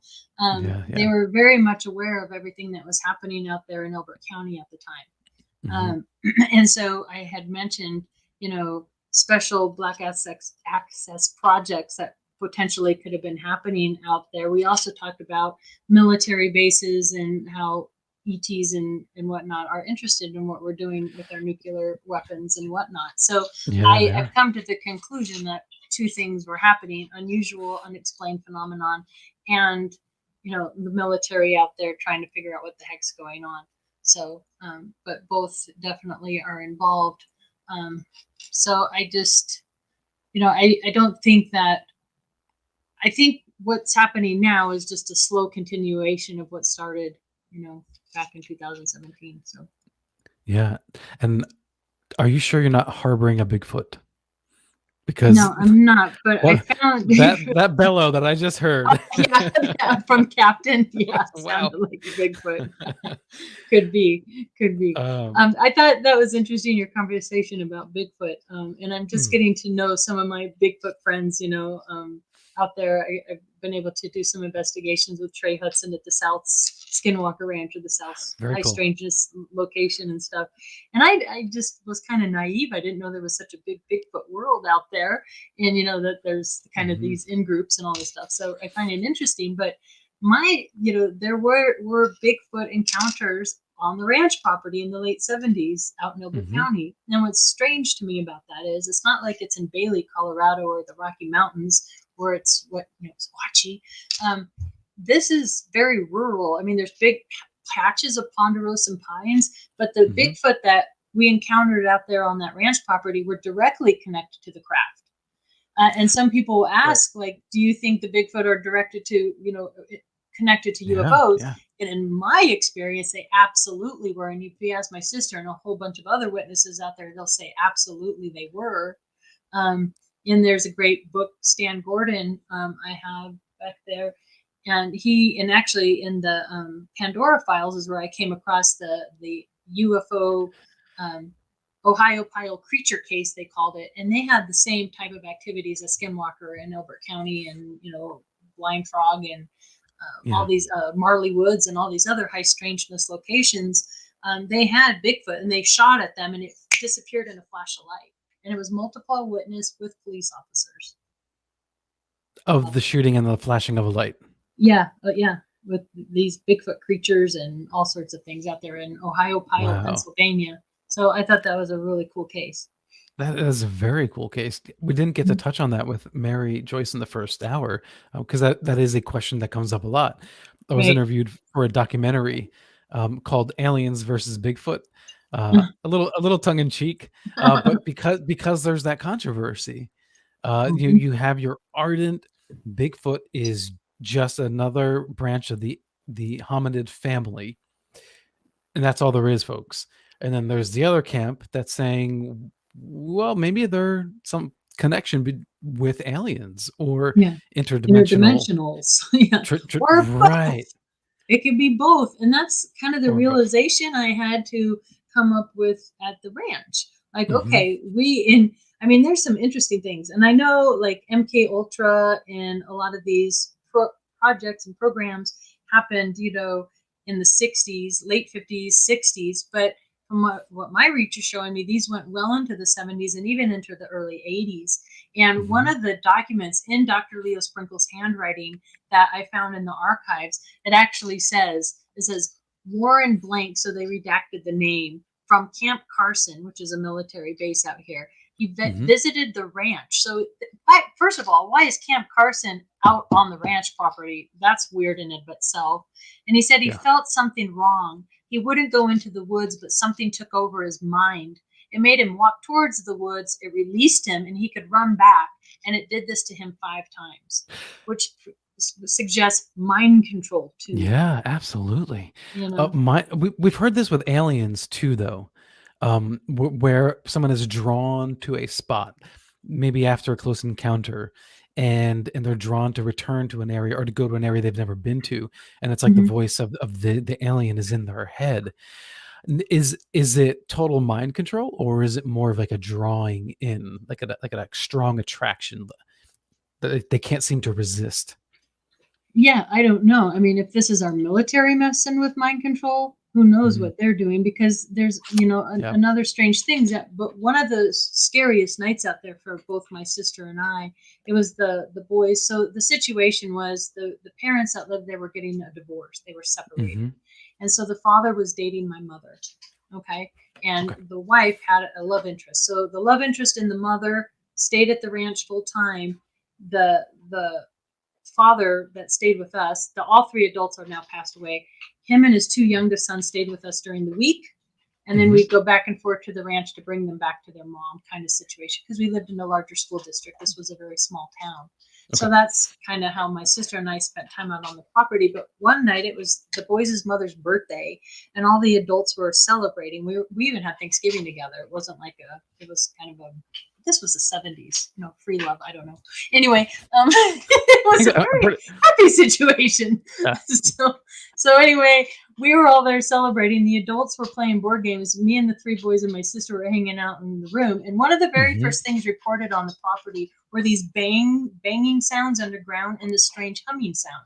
So it was this constant like, kind of like Taos, New Mexico, that strange hum that people are hearing. That was happening out there. And sometimes that hum would get so loud you couldn't hear yourselves talk over it. It got that loud. Anyway, so we were up hanging out. It was like early in the morning, like after midnight, and all of a sudden that humming starts up. And that's kind of like alert, alert. And then all the power in the house goes out.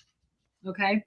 And then the brightest white light, blinding bright light out the boys' window I'd ever seen happens. Okay. And everybody's panicking and screaming. And I actually remembered to mark it. So John Schuessler, when he knew of my connection to the ranch, gave me the original briefing document. And what was cool about this for me was because this was this big secret that my sister and I never talked about until I learned about it in this book. And then to get the briefing document, and both my sister and I have the memory of this disembodied voice. So all the power is out in the house. The humming noise is going, the bright white light, everybody's panicking. Then this disembodied electrical voice, it was loud and booming. It sounded mechanical, came from every orifice of the house. And this is to find it in the briefing document verbatim what it said. I was like, oh my God, there it is. And then when my sister came to hear me speak years later, after I put together this whole thing, she actually had like a PTSD reaction to when I did a recreation of the voice, because she remembered it. She's like, oh my gosh, she started crying and everything. But this is what the voice said. It said right here, attention, we have allowed you to remain. We have interfered with your lives very little. Do not cause us to take action which you will regret. Your friends will be instructed to remain silent concerning us. That's this big electrical voice scared the heck out of us. And I mean, so we took that threat very seriously, and the adults told us, don't you talk about what's happening out there. But to find that validation of that memory was really crazy. But the craziest thing that happened that night after we got back to our house, so we lived about an hour away from the ranch property in Englewood, Colorado at the time, in the Cherry Creek School District. And we get home from that early in the morning. By this time, I get into the front door and I collapse inside our door and I go paralyzed. I'm 10, 11 years old at the time when this happened. So I must have been, well, let me see, 9, 10, 11. Yeah, I was 10 years old when this happened. So I get in the door, fall to the ground, and my mom and my sister are yelling at me, what did you eat? What did you eat? I couldn't talk. I was trying to say peanut butter and jelly sandwiches, and I couldn't. We're going to call an ambulance. I kind of came out of it a few minutes later, but ended up getting my first full-blown migraine headache, which I think is interesting, because I had somebody at a conference come up to me and they're like, did you ever put that together if you had contact with something close encounter that changes something in your brain, you get migraine headaches? I got them severely, weekly after that. And you hear that different symptoms and things with contactees or abductees, that they will have, autoimmune disorders or, different things like that. So I'm like, I don't know if that's the case, but it kind of coincided with that really intense incident. So what was your memory? What is your memory of contact experience as you understand it for you? Well, again, I'm kind of sensitive to that because I don't have a physical memory of being sucked into a craft but I have these weird flashbacks of for example, here's a good example. When I first got into ufology and research on this field, and it's going to sound really funny, but I kept looking for the blue ones. I'm like, where are the blue ones? Because I have this very clear image of something that I was in contact with, and they were tall and they were blue. Yeah. So when Corey Good finally came around with that whole, the blue avians, I'm like, oh, that's them. They're the bird people. No, I don't know. I don't know. I don't know. But I don't know if I was abducted, but I think, when you have these flash memories or these lucid dreams or whatever, it makes one wonder. Well, it makes me wonder too, because we go through sort of phases, and I feel like right now the blue Arcturian or any what have you seems to be trending, if I might use that word. Right. And is there a reason for that? Is it just because, like, when you buy a car, right, and you start noticing all the other cars like it, is it that? It was always there, we Oh, just didn't recognize it? Or is something else occurring externally? well, I Or think like anything, are we manifesting this in our mind culturally? Is it like a shared hallucination? yeah, I think culturally, I don't know about manifesting it, but we're certainly fed things, in our media, in our movies, television shows, and whatnot, and even books. Back in the day, you read these magazines, and they have these artist renditions of what these things look like, and then you get Yeah, that in your yeah. head. And that's why one of my favorite pieces of evidence with the ranch, actually, and I sent you some pictures. I don't know if you have to show, but when I went to Dr. Leo Sprinkle's files to get the information on the ranch, there were 2 sketches in there. One was of a Bigfoot creature, which, interestingly enough, Robert Bobsalis told me to get Mystery Stalks the Prairie, because he was talking about it. So back in Elbert County on the ranch property that we spent time on, this is where Linda Moulton Howe got her start as an investigator, reporter, journalist out here in Colorado. So she was very much involved in, the cattle mutilations out here, which weren't That's just cattle, they were sheep Yeah. and horse and everything else. So anyway, Bob Solis talked to me about these Bigfoot creatures that were seen out there in Montana too, that were also connected to the craft. And so one of the drawings in the archives of Dr. Sprinkles, and the drawing that Bob Solis gave me of a witness who passed a lie detector test and was in the military, they were almost identical, and they look very different than your typical Sasquatch drawings. But the other drawing that was in there was of an ET being. And this is like nothing I had ever seen before. It had, you think of ETs having these huge almond eyes. These were bigger than our eyes, but smaller than your typical alien eyes. Okay. Very wrinkled around the forehead, wrinkled around the mouth, and they had these strange tubes, right? And so, and this boxy thing and these long, almost insect arms. And I thought, oh my gosh, I've never seen anything quite like it. Right. It's the one on the right with the tubes that come out. Now, the drawing on the left, this is from a gentleman who wrote a book named Sean Bartok, and he wrote a book named Flashbacks, and Colorado MUFON invited him to be a guest speaker.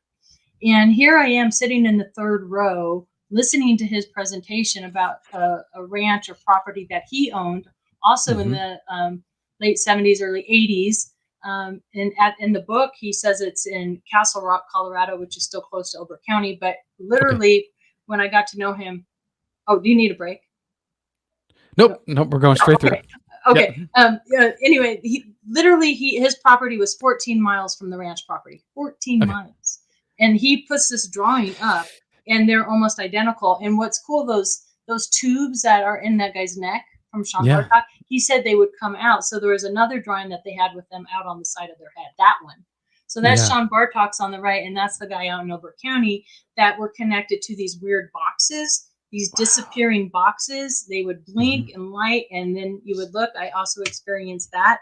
And the law officer out there at the time also encountered these boxes. As a matter of fact, I can read you right from the briefing document here. Sure. He said, I went back to the law officer and had a talk with him, and he started telling me about some of the incidents that he had that happened again, and about how we had pictures. He said they had a box of pictures that they've seen it on occasion. He said he's seen blinking lights where there shouldn't be any, and trees and such. He said he was out on patrol one night, and he saw in a group of trees this box that was blinking. He said he didn't want to go in alone, so he raced back to town and picked up another law officer to go with him. When he got back, the trees were gone, the box was gone, everything was gone. He thought they had gone into the ground. He had seen things go into the ground before. He is reasonably convinced that they just go into the ground. So I thought that was really interesting coming from the law officer out there, which I flew to Florida. Me and a couple of friends, Doug Wilson and another friend of mine, Paul, flew to Florida and actually interviewed Bill Law's widow, Jean, and his son. And we got hours and hours of great interviews. And Jean, she was such a sweetheart. She goes, gets this big container and plops it down on the kitchen table, and she goes, look, she had all the newspaper articles saved from back in the day about the ranch property. So she let me take that home. No, the Colorado ranch. No, I'm sorry, Colorado. Yeah. Okay. Yeah. Yep.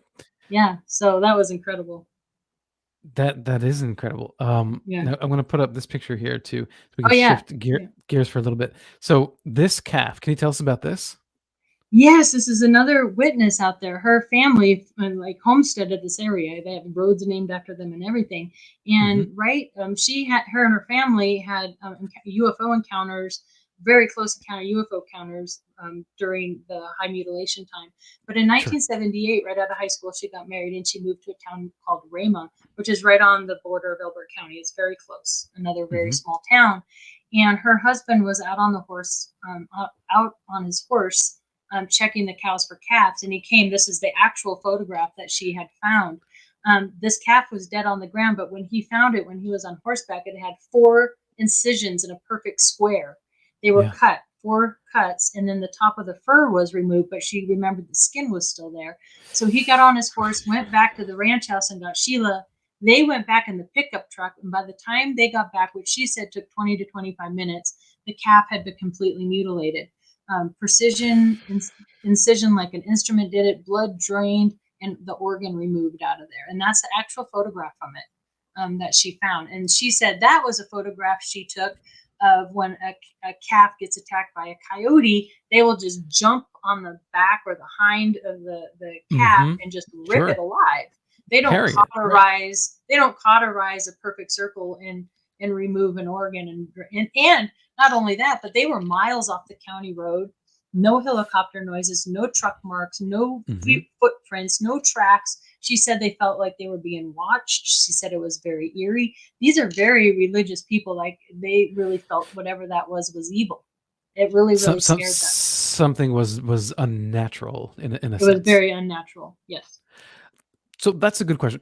I think explanations I've heard are that it's perhaps bacteria or some kind of infection that would cause a smooth or what looks like an incision, and that would explain it's not teared by a beast because it was some kind of biological occurrence that was just kind of breaking it down or eating it in a cleaner fashion. Well, in this case that wouldn't be, because he came up on it when it had 4 cuts, like like he interrupted something in progress, and you don't go from that to that precisely in 15-20 minutes. I mean, that's a I mean, you don't see any blood around the ground or anything. Like, I don't know if you go to that one where it's zoomed out. I mean, look at that. Yeah, it's really strange. That's the most interesting thing about cattle mutilations is the lack of surrounding tracks, evidence, residual effects of what you would think would be if it was nature, if it was a coyote or what have you. And then why do you think that, oftentimes we hear that vultures and other scavengers would avoid these cattle? Yeah. Do you have any understanding as to what might be the cause of that? I do, kind of. I mean, I don't know the scientific explanation, except that I do think it's connected, because we were just talking about this animal effects and how everything goes silent a lot of times, like and they, the animals won't approach, and they talked about that. Bill Wallace's son talked about how the mountain lions and normally animals that would go to a cow that dies naturally and just tear at it or whatever, they don't go near it, they won't touch it. And I think it has to do with the same reason. So one of the other experiences that my sister and I had out there was a spring day, but in Colorado we still get snow in the spring. It's wet, heavy snow, but it was a nice day, so we went to go out and throw the frisbee around out front, and we looked down and there's dry dirt under our feet where nothing grew, and the moisture, the snow was all along the outside and nothing grew, and it was completely dry. And now Chris DiPerno talks about a lake that they had similar effects. They had a craft go over the lake, and now algae, ice doesn't, I mean, it'll freeze everywhere else, but then in that circle it's melted, and the algae, all that stuff. And whatever is affecting the dirt and whatever is affecting the water is also affecting the animals. And so they're like, they get quiet and they disperse. that's what my theory is. Now, what that is, I don't know if it's an electromagnetic static or some sort of chemicals they're using, or I don't know what, or frequency or a hum. It would seem to me like there's some kind of residual something, whether it's chemical or energy, or because not all the time people take Geiger meters out and they're not always detecting, high radiation level spikes. That's not on every single case. So there must be something else. Yeah. What I found interesting when I really started looking into all these high strangeness locations, because there's several of them, I started looking at the U.S. Magnetic Geological Map, the United States, of all these high strangeness spots. And where it's the most highly magnetic is the lightest shade of pink, and where it's the least magnetic is like a dark, dark shade of blue.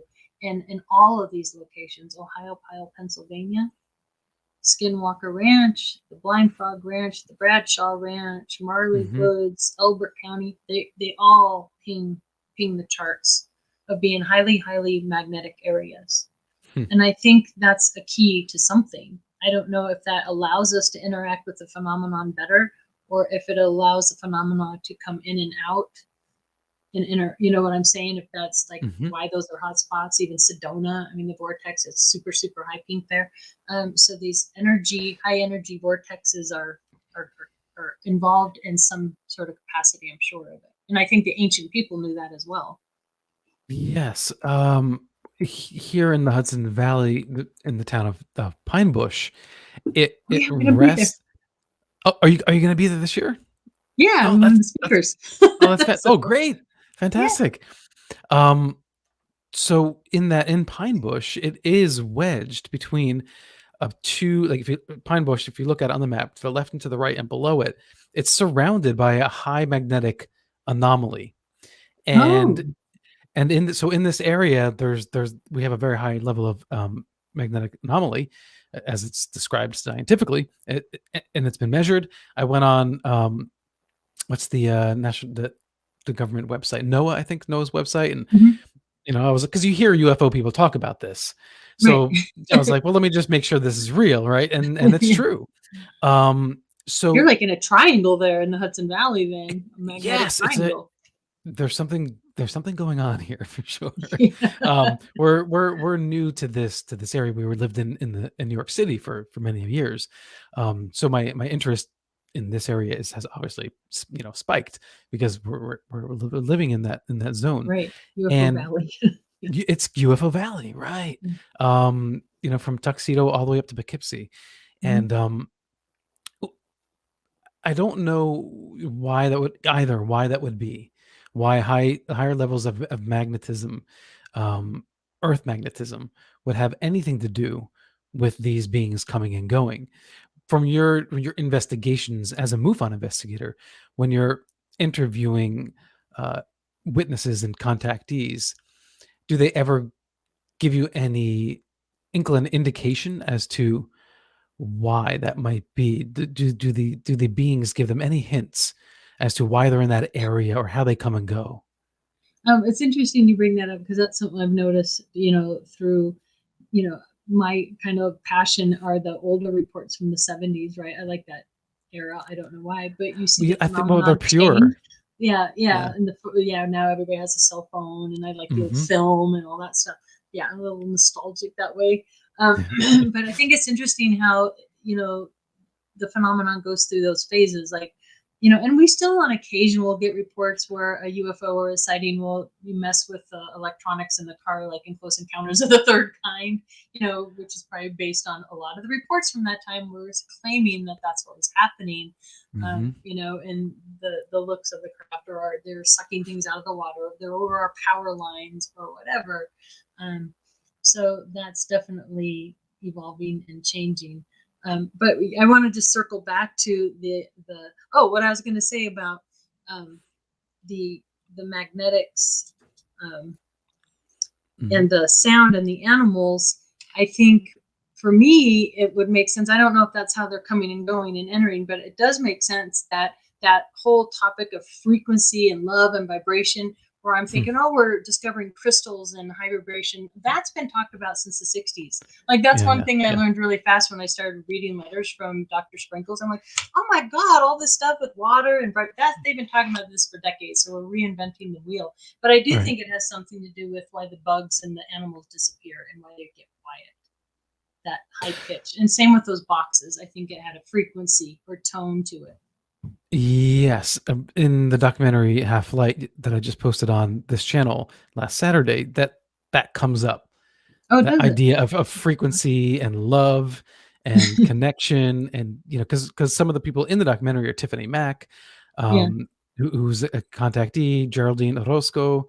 And so, it's a recurrence for sure.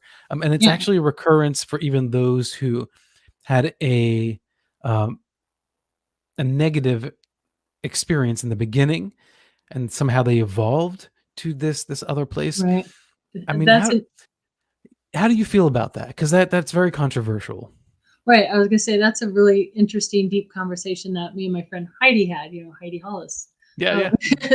That's something we like to talk about. Is why is that? Because even for me personally, the shadow figures that I had, and that's something we didn't kind of get to. The second book, Skinwalkers at the Pentagon, is really interesting because I always compartmentalized the scary paranormal shadow figures, blue orbs, and all that. I kept it separate from what happened at the ranch.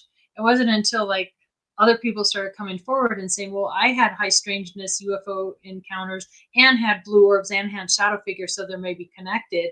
And I'm like, oh yeah, I think they are connected because the timing of all of it definitely made sense. So Heidi and I would talk about how something that was so scary when I was young, because it was terrifying. I was terrified. We were threatened and warned, and you don't talk about this, and there's weird tall shadow figures and all the scary stuff. So it was scary. And then to have it turn into this negative love and light positivity, that's where you have to get, how does that happen? Why is that happening? Is that a trickster kind of thing? Is it are we being manipulated? Because sometimes it feels almost like an obsession where you want to get off of something and you can't. You're always like drawn back on it. And what is that? Because that can be a little scary, but it happens to so many people. Yes, and the one thing that I've thought about is, how do you fake love? How do you fake that feeling, or how do you even understand what it is in any capacity unless you have some sense for it? That's my guess. Sure, you can mimic brain waves and that sort of thing, but there seems to be an expression that are in these contact reports that, as if they had an understanding of what love or kindness is. So for me, that gives me a little bit of hope that we're dealing with something, or at least some of the somethings, aren't so bad. Okay, so we're running out of time, Katie. I wish we had more time. I'm going to get a couple of questions in here. So American Road Warrior says, I wonder if Katie ever saw the TV show Paranormal Witness, The Wolfpack. No? Okay. So I'll write that down. We're going to have to check that out. Yeah. Android Purity makes a comment. The one with the tubes kind of resembles the Flatwoods Monster. That's interesting. Ooh. I haven't heard of that either. Gosh, I need to take notes. Where's my pen? Yeah, that's the Flatwoods Monster that I think that originally started as a Project Blue Book case. If I'm correct me if I'm wrong. This is what I'm going to watch tonight for bed. Flatwoods Monster. Okay. And his last comment is, aliens are beef connoisseurs. I would say no, only because they're not really. Unless you consider the tongue a delicacy. I don't know. Here's so we had somebody speak to Colorado MUFON a few times. I'm not going to mention his name because he never liked reporters and all that. But he had a whole thing about S4 and claims to have spent time at Area 51. And there was claimed to be an alien kept there. And I asked, how did they eat? What did they eat? And he said that they would grind up basically cattle and meat and beef and they would rub it over the ET's skin and it absorbed the nutrients through the skin. And I'm like, no, that's horrible. Yeah, I've heard that too. It kind of reminds me of like the Matrix being in like this gel-like substance. Yeah, I hope that's not the case, because then let's put contact off. We have a question from Rodrigo. Let's squeeze this in last minute, Katie. Has Katie ever underwent hypnosis? I have. Dr. Sprinkle put me under for about an hour and 35 minutes. And, you know, it took me like a week to listen back to it. And what I found fascinating about the whole experience, number one, it was way different than I thought it was going to be. Mm-hmm. Number two, it took me like 20 minutes of standing up to the adults in my life. So the whole first part of the whole hypnosis is me like confronting my mom and Jack and my big sister and all these people that were like, shh, you can't talk, don't talk. So, and not so much my sister, me and my sister created a secret language so we could talk to each other, which I also found interesting because we were told to be quiet for so long. We, you know, created, I would do it, but it's kind of silly, but we created our own language to talk to each other. But I did, under hypnosis, I had to stand up and find my voice, which I found really interesting. So then I found my voice and some interesting things came out. And we had a wonderful speaker on Sev Talk recently on our show. And she's talking about abductees and contacts. And she starts talking about that they're well-oiled machines. And I was like, because under my hypnosis, that's what came out, that the ETs were well-oiled machines and that they were doing this hybrid program to get some sense of creativity and individuality back and a range of emotion back that they had lost. And that humans are very creative and emotional beings. We're like little children. Yeah, like a yin and yang in a sense between species, right? Sev was on last week as well, which I noticed on your show too. Her energy is fantastic. Right? I love her. Yeah, like such a great spirit. All right, so Katie, if you can leave us with one thought, whatever it might be, UFO related, metaphysical, otherwise, what would it be? My one thought would find your niche, find your passion, and stick with it and stay with it and keep your curiosities always going and don't be afraid to go against the tide. I mean, I know so many of your listeners do that, but I think in this field, whatever it is, paranormal, Bigfoot, UFOs, whatever, there's so many different, you can just get lost in a sea of overwhelmingness, you know? And I just think there's so much good work to be done, and don't ever feel like, I know so many people, I try to, you should be an investigator. You should, you know, kind of, because it's kind of fun work. It could be kind of tedious and boring too. But I have so many people like, I don't know how to do that, or I wouldn't be good at that. But everybody's good at it, and everybody has a role to play in a piece of the puzzle to find. So I encourage people to just keep talking to people and going to conferences and all that. That's my favorite thing to do, is just learning about other people's stuff. Because when you've had stuff happen to you, you want to know you're not alone in all of it. Like I get relieved when I hear, oh yeah, you had all the shadow figures too. What does yours look like? And you're like, okay, good. You know, and that's a good thing. So. Right. And again, I'm plugging my own documentary here, but community is a major theme in that. And how we're all kind of like, you know, we're kind of bound together through these shared similar experiences, whether it is with shadow beings or cryptids or UFOs. There's I get the sense that there's something underneath that, like something that's tying all this together, and I can't put my hand on it.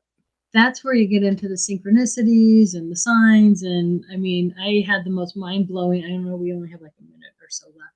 I had the most mind-blowing experience I've ever had in my life happen to me just recently at the San Francisco UFO conference there in San Francisco.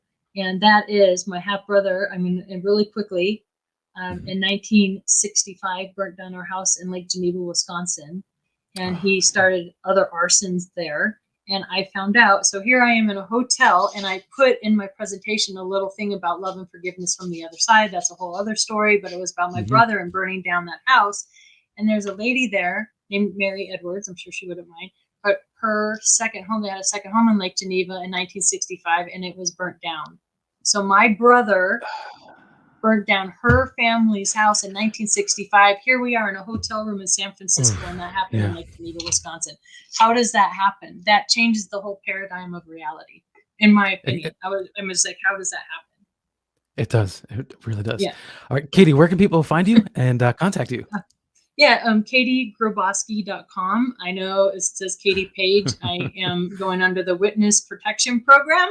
That's right. So That's I'm right. changing my name so nobody will know who I am anymore. But so you'll have to go until I can get my new website. But it's Katie Grabowski, KatieGribowski.com. All right, perfect. And it just adds a little more air of mystery to Katie Yeah. Paige. So go check out the website. Katie, thank you so much for being on with me tonight. I appreciate it. Well, thanks for having me, Alan. Okay, thank you. All right, and the reminder, everyone, before we go, please check out Half-Light. If you enjoyed the documentary, please share it. It came from the heart. It's free. And just real quick, a quote from Kathleen Martin after watching the film. She says, Half-Light explores the transformation that UFO, UAP witnesses and contact experiencers undergo as they explore the deeper meaning of contact with what we know as extraterrestrials. Brilliant, end quote. And Dr. Robert Davis, PhD, a can't miss paradigm shifting film. Very generous comments. Thank you both for that. And thank you all for hanging out with us tonight. Until next time, I wish you all the best. Peace and love to you. And thank you for your wonderful, wonderful questions. And until next time, I'd remind you to always live in the mystery. Be well.